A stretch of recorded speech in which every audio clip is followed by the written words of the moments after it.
Good evening, everyone. It's great to see everyone here. Step right out of the light. It's wonderful to see so many faces. I'm Dr. Jenna, for those of you that may have not met me yet. Tonight is a great class. I am so excited about this class. When I first started working here, I looked at the list and I was like, this is the class. For those of you that don't know, in undergrad, I had a Bachelor's of Science in Nutrition. I was one class away from having a double major in dietetics as well, but I knew I wanted to be a chiropractor, so I didn't even bother with the last class. I knew I wasn't going to be a dietitian, and I think that chiropractic is amazing. Chiropractic gives you life. It also gives you quality to your life. But nutrition takes you to that next step, because we can adjust we can adjust all day, every day, but if you're going home and eating McDonald's and drinking soda and not taking care of yourself, you're never going to get to that next level. So the nutrition is what can elevate you. You can have it every now and then if you want. If you want, just not all the time, because this is what's really going to, again, elevate you to that next level.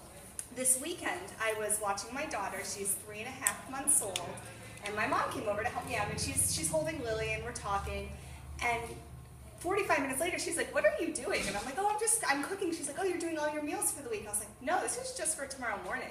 I made my shake, I made a juice, I made a salad. That took me 45 minutes to make. She's like, why do you do that? That's so much work. And I was like, well, it's important. I need to make sure that I'm staying healthy. And she's like, I don't think I could do that. I'm like, well, it's really important to me. I mean, I know that I'm not able to, in this moment, spend time with Lily, but I can sacrifice 45 minutes here or there if it means that I'm going to be around 10 years longer to spend time with her at the end of the day. And she was just sort of like, yeah, I'll do it if it comes down to it. If something ever comes up, then I'll make those changes. And she's relatively healthy, but it just made me really sad, because why do you want to wait until there's a problem to take care of yourself?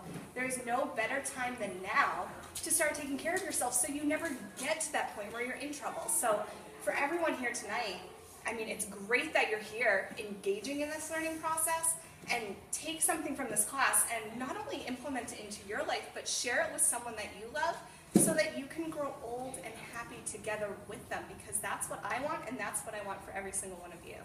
So that is my hope tonight. And tonight you guys are in for a treat, because Dr. Jillian is teaching the class, and she is amazing. I am so blessed to work with her. She is a wonderful chiropractor. She is a wonderful mother and husband. She is truly inspiring. I love working around her every single day. And here's Dr. Jillian. Thank you, Dr. Jenna. All right, you guys, so let's get right into it, because I don't even have like a moment, or else I would be going over the 30-minute allotted time, and then I'll get in trouble. So basically, we're going to talk tonight about reversing chronic disease and preventing chronic disease. So how many of you know someone with some kind of chronic disease, or you have one yourself? Raise hands. A lot of us, right? So what happens, I think it's more challenging if you don't have a chronic disease to take care of yourself. Is that true? Mm-hmm. Right? So if you can all think of something that you value, whether it's you wanting to be a runner and a bike rider for, until you can't walk anymore, or until you die, is that your goal in life? Is your goal to play with your kids and your grandkids and be around for that? Is it just to work a 40-hour work week and not feel miserable? I mean, what is it that you want out of life? That's the most important thing, and that's what I want you to think about in your mind as we go over these things, because for me, for those of you, there's a lot of new faces here. For a lot of you that don't know my story, I got diagnosed with chronic Lyme disease almost 3 years ago now, and I was completely debilitated. It was awful. I was working here, I have 2 small kids, my husband at home, and I couldn't function at all. I could barely walk to my mailbox. I had severe heart palpitations. I could barely work because I had off and on fevers of 104 degrees for months, basically. Everything hurt. I felt like I was dying from the inside out. And I had a good diet, what I thought was a good diet, before that happened, and that forced me to change everything. And when you're in that crisis and you feel like you have no choice, you do whatever it takes, right? But it's more challenging to do whatever it takes if you don't feel crappy. And that's what I want you to think of in your mind is, how do I want to feel, and do I ever want to feel that crappy? No, you don't, right? And what happens a lot of times, and people ask me this all the time, well, you're better now, why do you still eat that way? Or why do you still get adjusted, twice a week? I have to because of Lyme disease. And I want to anyways, but that's another story. And I said, well, I'm never going to stop doing things that are good for me. Why would we ever do that? That doesn't even make sense. And a lot of you know Dr. Erica's story, and she got diagnosed with stage 4 cancer in February. And the minute that call came in, she changed her diet like that. Like that. I mean, there was no oh, should I do this, should I do that? No, she just did it, and she is still doing it, and she probably won't ever go back. So keep that in mind as I go through what we're going to talk about, because I really want you to get the bigger picture here, that this isn't just about if you're sick. This is about if you want to prevent sickness and be as best as you can be. And a side note, when I was in the throes of Lyme disease, I never thought I was going to be able to run again. I was a runner, and I love doing that. It's a hobby of mine. And I never, ever thought I was going to be able to do it again. In October, I ran a full marathon, and I'm still fine and healthy. So this stuff works. Your body heals from the inside. That's how it happens. And when we try to heal from the outside, we just keep hitting roadblocks, because that's not the way the body works, right? So this first slide that I'm going to show you really talks about looking at your body. Are your cells, all the little cells that make up every single part of your system, your eyes, your heart, your lungs, your skin, your nervous system, are those in a state of death? Are they dying? Are they diseased? Or are they in a state of renewal and rebirth? Because they don't happen at the same time. It's one or the other. And every single choice you make, you're choosing, are your cells dying, or are they renewing and rebuilding? Are you choosing cancer cells to proliferate, or are you choosing healthy cells to proliferate? That's up to us. And all of this stuff, a lot of this listed here, is lifestyle, right? So the first one, diabetes, this is a huge problem. And I'm going to talk about kids in a little bit, because this is no joke. For the next generation, this is not looking good for our kids. We are on the brink of, we are already in an epidemic of diabetes, and it's going to continue to get worse unless more of you are here learning all of this. And that's the truth, right, with our kids. It's not a pretty picture. So we have to change things. Heart disease, they say this is the #1 killer in the US, and most of the time that's lifestyle. And a lot of you have heard this story, but I'm supposedly going to die of a heart attack, because almost every single person in my family has died of a heart attack. And I'm 1 year away from the age when my grandfather dropped dead of a heart attack. He died at 36 years old of a heart attack. So, but when I have my blood work checked, I'm fine. And I'm choosing not to turn those genes on, right? So we have that choice. Same thing with stroke, cancer. I mean, you guys can go on YouTube and watch all of Dr. Erica's videos. She is literally shrinking cancer without doing chemo and radiation or any drug therapy. It's all holistic with her spinal adjustments, her vitamin therapy, and her diet. And her tumors are literally shrinking, and she's stage 4. So this is huge implications, since 1 in 3 of us now is going to be diagnosed with cancer at some point in our life. So it's affecting every single person in this country. Lyme disease is up here clearly because we live in an area where 70% of our ticks are positive for Lyme disease. And I'm already finding them on my dog. I've found like 4 this year. You guys are finding them on your kids. And I had a patient come in, there was one on her thumb like the size of a poppy seed. This is a real thing, and I don't want you to be afraid of Lyme disease, but I want to educate you in knowing how to build your body up as best as you can, so that nothing can penetrate it. Stress, Lyme disease, cancer, all of this stuff. If we're strong enough from the inside out, we don't have to worry about all that. The other things here, chronic fatigue, and they also have a diagnosis of fibromyalgia. A lot of you may have been diagnosed with that, whether that's a real disease or not. That's a whole other class that we teach. There's a lot of autoimmune disorders that can be linked to diet very significantly, and when we identify that, we can see reversal of autoimmune disorders, and also bowel disorders. This is a biggie in this country, especially for kids too. We're seeing that a lot with our younger population. So we're going to talk all about that tonight. All right, so how are we creating cell death or chronic disease? Pretty much the same thing, no matter what we're dealing with. So number one, are you subluxated? What's the state of your nervous system?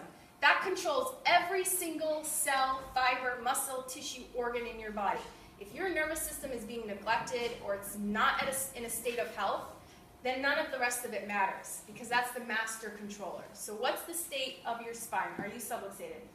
Are you getting a decreased amount of oxygen to your cells, muscles, organs, tissues? We know that bacteria, viruses, even cancer, they can't thrive and proliferate in an oxygenated state. And so, are you smoking? Are you inhaling mold and other toxins? Are you deep breathing? Are you exercising? Are you flooding your body with oxygen on a daily basis? That's a question you need to ask yourself, because if you're not, that's how we're creating the death of our cells. Dehydration. Most of us are chronically dehydrated and we don't even realize it. And we'll get to that in a minute. But if you're dehydrated, your cells can't communicate with one another. They're going to start dying out. They're going to shrivel up and die if you're dehydrated. And most of us think tea and coffee and soda are liquids, but they're not.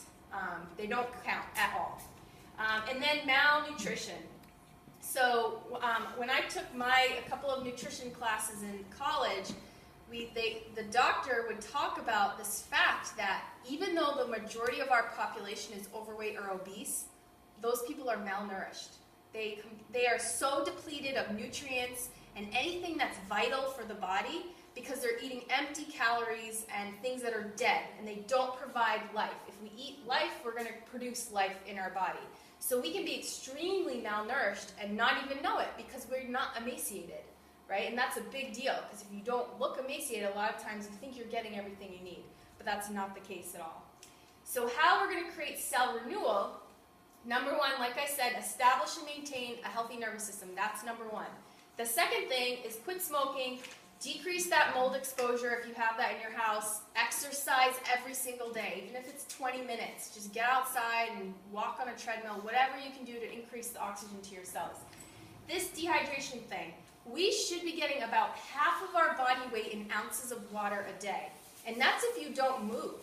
So that's if you're just laying around all day. So if you're an active person, you need to be getting a lot of water, way more than what you might think. So on average, it's usually between 60 and 120 ounces of water per day. And that does not include water from fruits and all of that. This is just water, okay? It doesn't include tea or any of the rest of that stuff.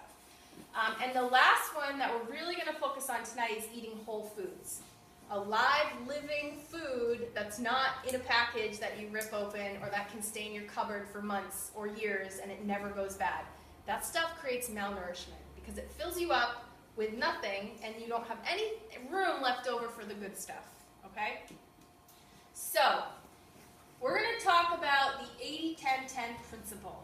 So what this means is, this is kind of like if you think of your diet in regards to a ratio, 80% of your daily diet should be from preferably raw fruits and vegetables. That's the majority of your diet. Can anyone in here say that the majority of their diet is fruits and vegetables, 80% of your plate? A couple of us? Okay. That should be all of us, and it should be all of our kids.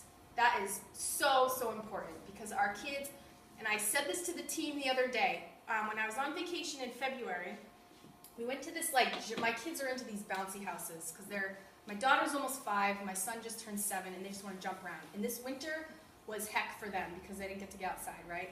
So we went to this giant place in Hooksett that has all these bouncy houses, tons of different bouncy houses. And I saw a 2-year-old walking, I was sitting with my daughter, she was taking a break, a 2-year-old walked by us with a bag of Cheetos. And I just thought to myself, is that really a good idea? We know that stuff's bad. I won't even eat that. Why would you give it to your kid? And then you're training their taste buds, and this is what they're learning to eat. And it's creating disease at 2 years old. So what the heck are we doing, right? So 80%, I would have much rather seen that 2.5-year-old walk with a banana or something that's real food and not chemicals and food dyes and all the rest of it. So 80% should be fresh organic fruits and vegetables. 10% of our food intake should be from fat, which is not a lot.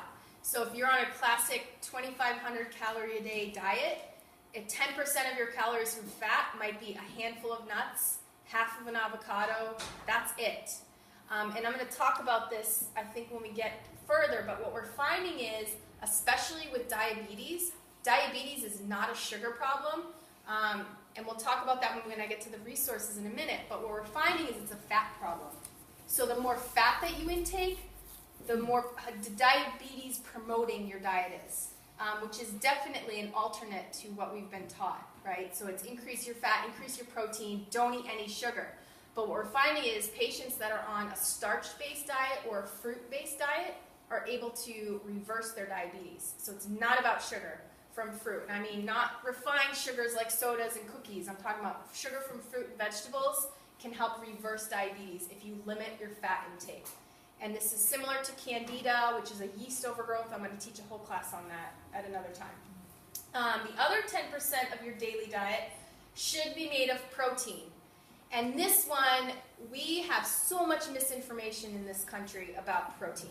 Most of us are getting 70% more protein than we're supposed to be getting for a healthy body.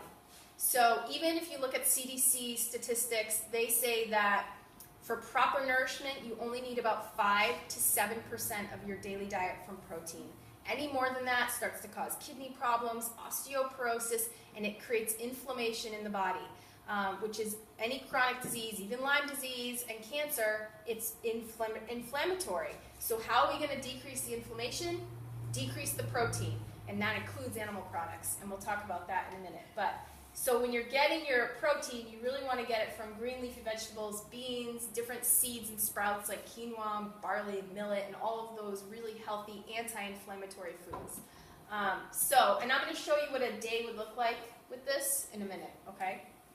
All right, so acidic and pro-inflammatory foods, and these are things we want to avoid, especially if you have a chronic disease. You need to cut these out completely out of your diet. If you want to prevent chronic disease, then you need to start limiting these, if not eliminating them, okay? Do you have a question? Well, you're probably going to answer it when we That's start okay. talking, but I understand the pro-inflammatory, but the acidic thing, I thought that cancer can't thrive in acidic environments. It can't thrive in an acidic environment. Or an alkaline environment. So that's why we're going to limit these foods that create acidity. Does that make sense? Okay, because when you drink, lemon juice is good for your body, right? Because it makes your body, I thought it made it more acidic. Okay, that's a funny one because for some reason, some acidic fruits like oranges and lemons, they create an alkaline environment even though they're acidic. Oh, okay. Yeah, it's kind of, that one's a confusing one. So but I know, because I've been reading a ton about lemons lately, about how they're really good for your body, like that whole. And that's a great way to start your day. Like every morning when I wake up, before I put anything in my mouth, I drink 32 ounces of water with a lemon squeezed in it. And that is just a great way to cleanse your body because you've literally been sleeping all night. And that's a long time to go without water, to cleanse your system. We get dehydrated at night. So, and you'll find too that you're not going to grab the crappy breakfast foods. A lot of times when your body's dehydrated, you start to have weird cravings. So when you drink the water and replenish your cells, then you can go for the good stuff and you're not craving weird things. And that's what it's all about. Is most of the time when we want junk food, it's because we're depleted in something and we're craving that for not the right reasons. So these types of foods create acidity and inflammation in the body, which is the hallmark of any chronic disease, is acidity and inflammation. So animal products, especially dairy, those are extremely inflammatory and they promote an acidic environment in the body, and they're too high in protein. So if you're trying to limit, the 80-10-10 principle, which is going to heal us, we've got to keep that under 10%. And that's, maybe 20 to 30 grams of protein a day for an average size woman. And one piece of chicken the size of my hand is 25 grams of protein. That's too much. Even if that's all you ate all day, that's like you're at your limit for protein. Never mind all the rest of the food that you're eating. So it's just too high in protein. There's chemicals, antibiotics, hormones. I mean, the list goes on, and I talk about that in our vegetarian class, okay? So this is stuff we definitely have to limit. Grains and breads are also inflammatory, and they tax the digestive system. And a lot of the healing from chronic disease starts in the digestive system, and you've got to give that a rest. And grains, they absorb so much water, they dehydrate you, and they cause a lot of inflammation. I've actually experimented with this with myself because I did the 80-10-10 principle for almost a year and a half, and I didn't eat anything but fruits and vegetables, basically. And this is when I was marathon training, mind you. So I was like not starving by any means. I was running like 16 miles on weekends and all that. And I thought, well, I'll add rice back in. That's not so bad. It's a whole food. And immediately my knees just flared up and became inflamed. So it does have an impact. And when you're eating this stuff day in and day out, you don't realize that because it's like your normal state. But when you cut it out for a while, then you realize what it's really doing for your body. I've gotten to a point now where I can add that stuff back into my diet because I've been on this, this path for 3 years, but it takes time to heal your body before you can start adding all those whole foods back in. Oils and butters are extremely inflammatory. Things cooked in oil is not good, so now when we cook vegetables, we steam them, or we cook them with a little bit of water. We do not add any oils. Even my kids, the only oil they get is coconut oil in their smoothie in the morning. That's it. They don't get any other refined oils of any kind. All processed foods, when you think of processed foods, you just need to assign the word dead to them. They are dead foods. They provide you no nutrients at all. They are just like this pleasure center for us that we just go to, and they provide us nothing. And they're bringing your cells into that death state. So we really got to get away from that. Fast food for obvious reasons, because it's chemicals, there's a lot of sodium in there, and fried foods because of the oils. And really, it's another dead food. And this is a fun fact that's actually disturbing.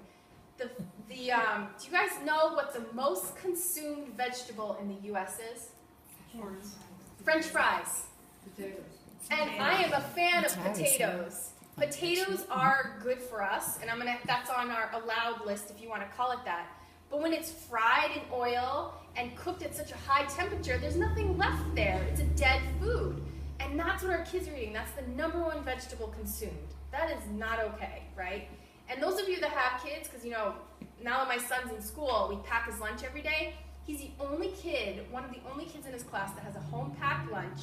And when I get those hot lunch menus every month, because they email them to every parent, it's disturbing what they're feeding the kids. I mean, it's just not a good option if we really want to train them to be healthy eaters. And if we want them to be healthy and not be sick, right? And have all these problems that are going to develop sometimes when they become adults. And then we wonder where things started, right? So, foods for health. Obviously, we just talked about this, but all fruits and vegetables, raw vegetable juice is awesome. Not raw fruit juice because there's too much sugar in it. So when we teach the juicing class, we talk about the right kinds of juices to ingest because fruit is amazing. And the team will tell you, I just ate for lunch. They were all laughing at me actually up there because I had this big glass Tupperware full of, I chopped up 3 papayas and an entire pineapple, and that was my lunch. And you can do that because you're eating it with the fiber. So it stabilizes your blood sugar levels. If you juice fruits, what happens to your blood sugar? It goes way up and then it falls because you're not getting the fiber with it. So if you're going to juice, you should be doing it raw because, again, those cooked juices at the store, they're pasteurized. It kills all of the nutrients in there because they heat it up to such high temperatures. So raw juices are best, and they should be vegetables. So when we make, when I make a carrot juice, I probably put about 20 carrots to a half an apple in there. So the ratio really has to be optimal so you keep your blood sugar levels steady. And we talk about that at the juicing class if you want to come to that one. And then smoothies, you can put as much fruit as you want in there because you have the fiber. Because juicing takes away fiber, smoothies keep the fiber. So that's going to really fill you up more. Juicing gives you so many nutrients. It's like a multivitamin. And Dr. Erica will tell you because she's doing, how many are you doing, these days? How many juices? At least 7. 7 juices a day as part of her treatment with cancer. And it's feeding her body. It's like medicine for her. Because with a chronic disease, you need, and I know this from the experience with Lyme disease, I needed way more nutrients than I could get from just eating all of the fruits and vegetables because that fills you up because of this fiber, right? But juices don't fill you up, so you can get a lot more nutrients. It floods your cells with nutrients. So if you have a chronic disease like that, it's a very good option for you to start implementing some raw vegetable juices throughout your day. Whether that's you start with 1 a day or 2 or 3 or whatever your journey is. Now potatoes are a great starch, and Dr. Bernard, which I'll talk about in a minute, and Dr. McDougall both promote starches as the base of your diet for any chronic disease, including diabetes. So you don't have to limit those, just don't fry them. Steam them or bake them or something like that. And then nuts, seeds, and avocados are great sources of essential fatty acids, and they have some proteins in there. And even vegetables have proteins, believe it or not. So I will go whole days with just eating fruit all day, and then I'll eat salad at night, and I'm at 30, 40 grams of protein sometimes. I mean, you get a lot, and I calculate it so I know I'm getting enough, and you can get enough protein.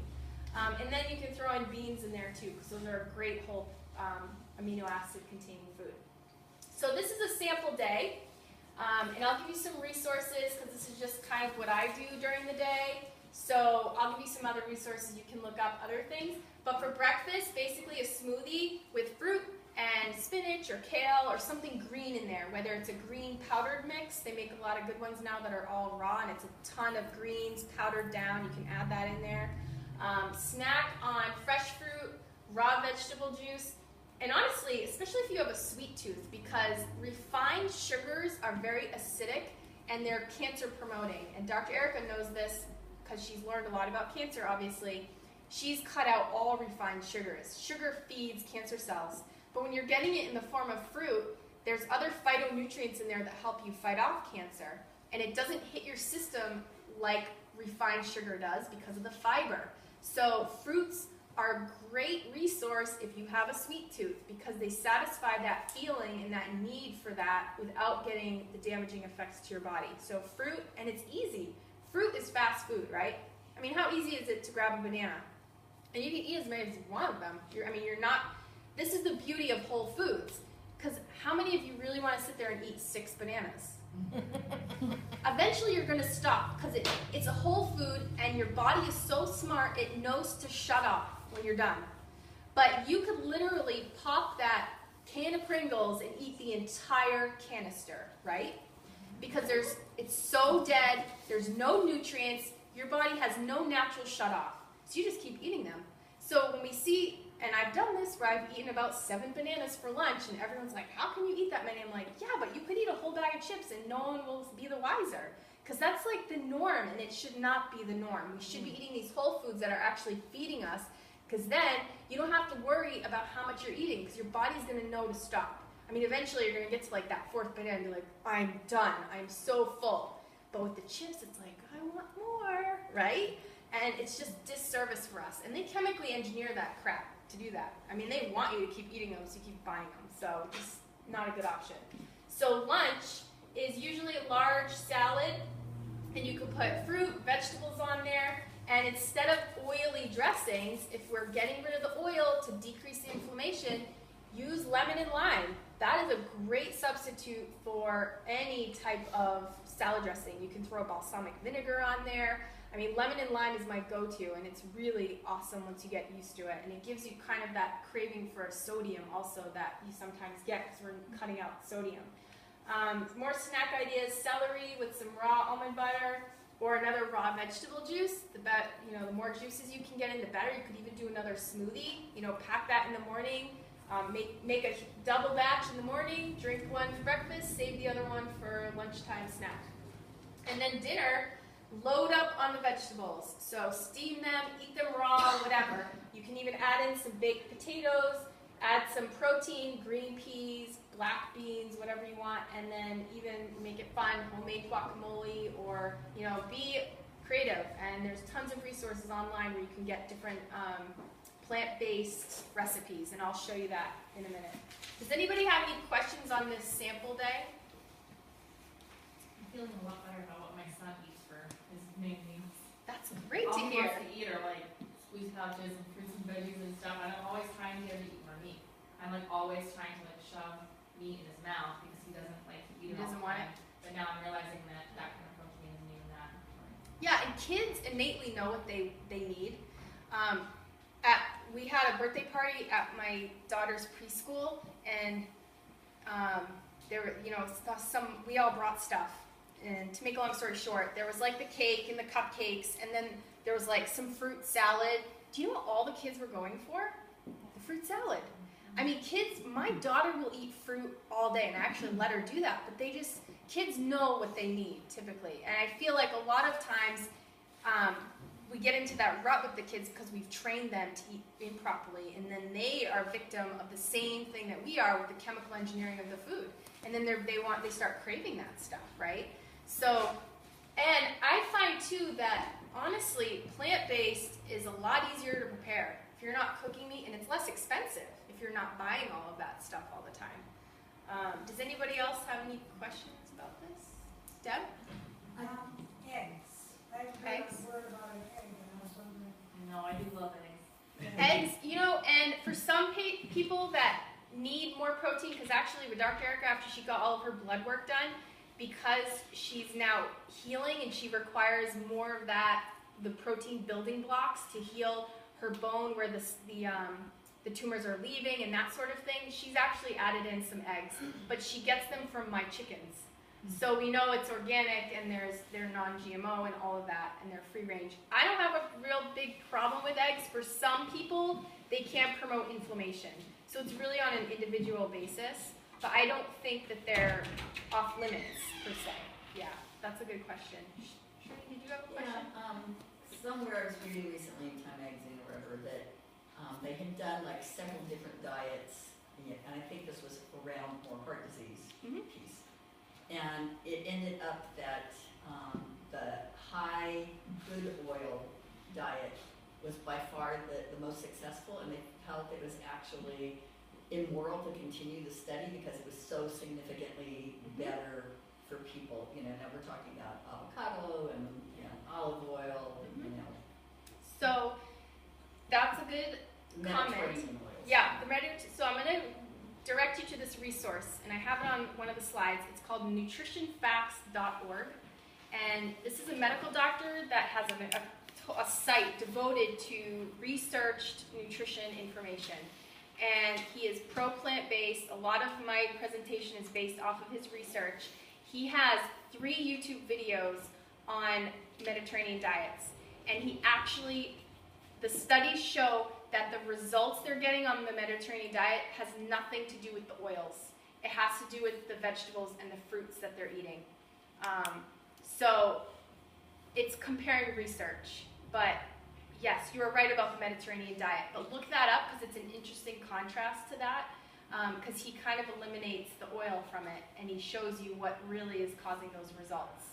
Because, yeah, we know those people that eat that way are much less likely to have heart disease. And even in Asian countries where they've been eating a starch-based diet forever, right, like rice, and that's pretty much it, their levels of diabetes are nil. There's barely any diabetes until they start eating the standard American diet. So, and that's where that starch solution comes in, where why are we telling people with diabetes to stop eating starches? That's what's going to heal it and reverse it. But as far as heart disease goes, a plant-based diet is definitely the way to go, and some people do need essential fatty acids that are going to help bring down their bad cholesterol. And you can get that from oils, but there's other sources that are even better that include plants, so you get the phytonutrients also. But yeah, it's a good comment. Did anyone else? Paul? What about the fruits and vegetables you get in the store? Are they grown with pesticides and all that junk? Yeah, so I don't really touch on that in this class much because we do that in the overall nutrition class, but organic is always best because it's not sprayed and fertilized with chemicals. I'll be honest, in our family we don't buy every single thing organic because we can't get it organic.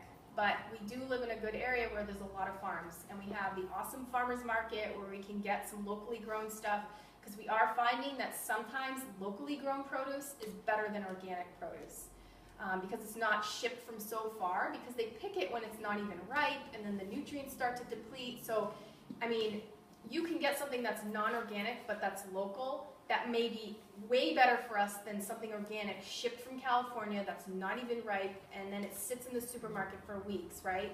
And then it sits in your fridge for weeks, and by the time you eat it, what's left in there?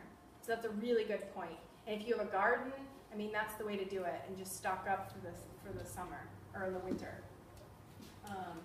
Okay, so here are some resources, and I want to spend a little bit of time on this, so you have some places to go and look and do your own stuff after you leave, because like I say at almost all of my classes, don't take my word for it.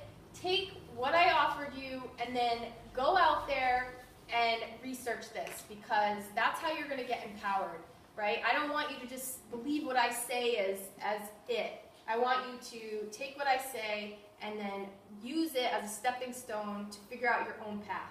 And whatever that is, it's probably going to be even a little bit better, if not way better than what you're doing right now. So the first resource is that nutritionfacts.org website and YouTube channel that I talked about. And Dr. Greger is amazing. You can search, and I was going to show you one of his clips, but I knew I wasn't going to have time, so I just want you to go there and you just type in a search, even if you want to know what's the best way to cook a sweet potato to preserve the most amount of nutrients. He will have a video on that, and he will have about 12 studies to back it up. So he is thorough. I mean, he has, is how much fruit should you eat? Is there too much fruit in our diet? I mean, every single question that you could have, he has a video on it. Hundreds of videos. So please check him out, and it's all backed up by research. And not just one study, like dozens for one topic. The other resource is the Gerson Institute. So the Gerson is a cancer institute in Mexico, and that's the program that Dr. Erica is following for her cancer. And they use the Gerson therapy for a lot of other chronic diseases. They have a specific diet, they have recipes, meal plans, juice recipes, you name it, they have it. And it's all proven to reverse chronic disease. They even have a profile of a guy on there that was dying from Lyme disease, and he reversed it with Gerson. So this is good stuff, and it's been around forever, for I think over 80 years. So, and then a couple of books. The first one is Dr. Neil Bernard's program, and these are both plant-based diets that have been proven to reverse chronic inflammation and diabetes specifically. And McDougall, he actually has several cookbooks. So if any of you need recipes and you need that stuff, get his. He has one book called The Starch Solution, which is a lot of what I talked about in reversing diabetes. It uses a lot of the China study statistics on a plant-based diet reversing diabetes and chronic disorders, and he has a ton of cookbooks. So those are the resources that I want you to look at. And then also, who's on Pinterest in here, or YouTube, or any of that stuff? You can just go in. This is what I did, because my son's birthday was 2 weeks ago, and I had to make him a pie, because I was, whatever. I just had to make him a pie, and I had a ton of avocados that were, overly ripe. What can I do with these avocados? So I just went into Pinterest, and I'm like, pie made out of avocados. And I wound up making this chocolate mousse thing out of pie, avocados, and bananas. Mm-hmm. And the kids loved it. And guess what? They were eating it for breakfast all week, because it was nothing but good stuff in there. So you can type into Pinterest whatever, juice recipe. You can even, Gerson has their own Pinterest, whatever site.